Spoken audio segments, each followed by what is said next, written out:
Hey guys, it's Casey here. Over the weekend, I just got top 8 at the Salem, Oregon Regionals. I was playing Fire King. Just want to do a deck profile, show you what I played, why I played it. Before we do that though, if you can please check out NextLevelAnime.com. It is my sponsor for the video. Great apparel for a great price. If you use code RPA, you get 10% off the video. Thank you guys.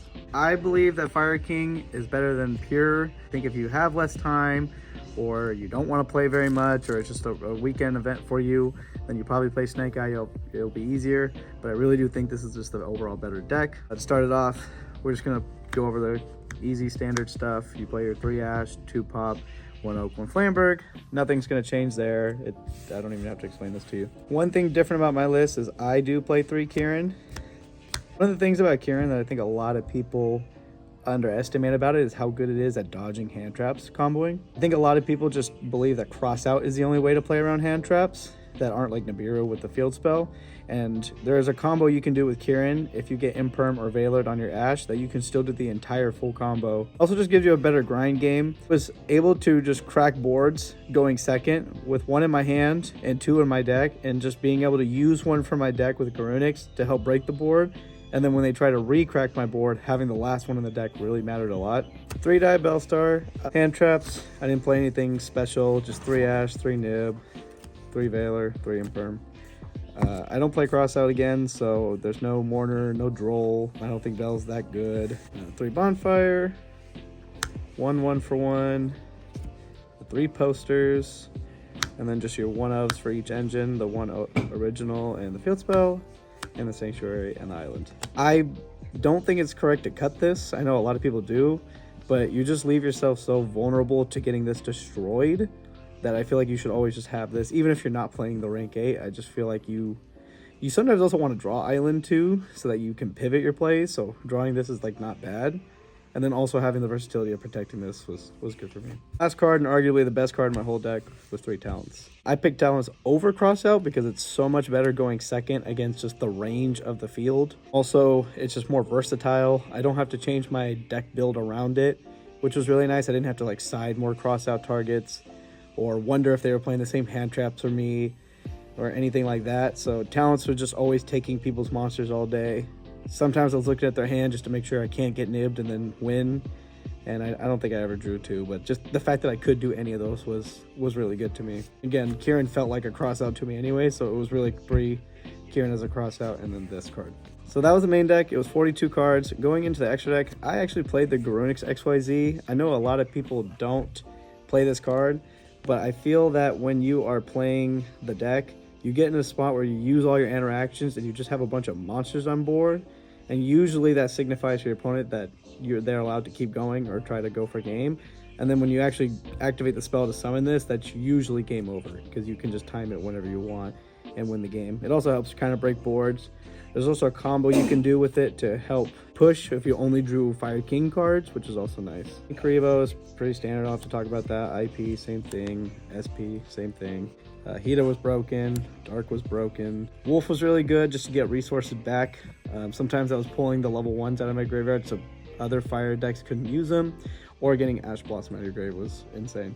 Doolittle Chimera, shout out to Chris. This is probably the best card in the extra deck. It allows you to combo and do like a Lord board combo, but also with the Garunix XYZ, it sets up really cool plays where you can summon this back out, nuke it with the Garunix XYZ, add a fire back, trigger Ambler Whale. Like, it does so much. And also the 500 pump attack was really relevant too, to just pump your board up more so you didn't have to go for the Zelantis OTK if they had like a semi-open board. One Nightmare Phoenix, it was already a good extra deck card before, but now it actually being a fire is so relevant with like Princess and Sunlight Wolf and all these other cards. And also just being an OTK with Zelantis by itself is insane. 2 Princess, you could play 1. I don't think it's like wrong to play 1. 1 Ambler Whale, I know also a lot of people can cut this.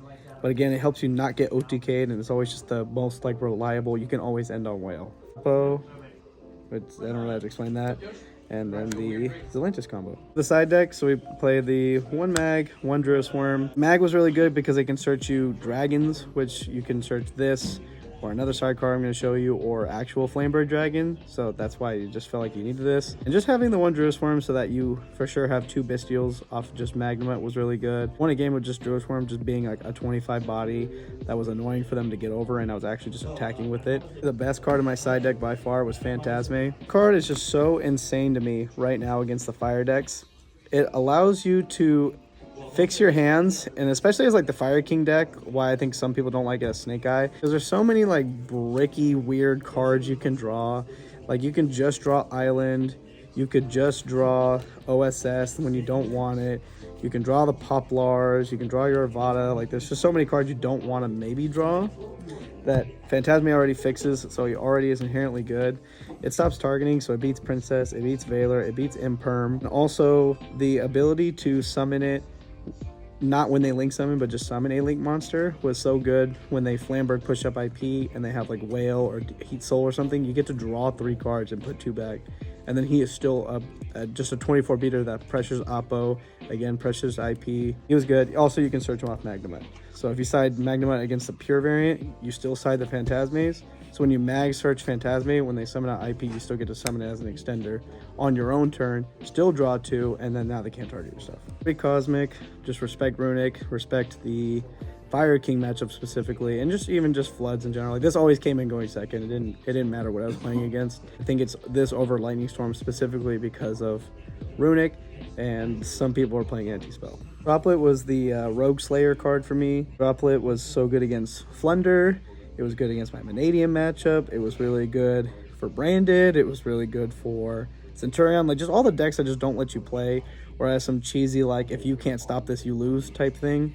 Droplet was like the card for, especially because you have so many spells, monsters like Poplar in the spell and trap card zone that you can just abuse the fact that you just have more tangible cardboard on the board that you can shoot off for. Droplet was really good to me. Subversion, this was also a sleeper. I don't see anyone really play. The non-engine part of it is crazy to me, and that you can get it with engine.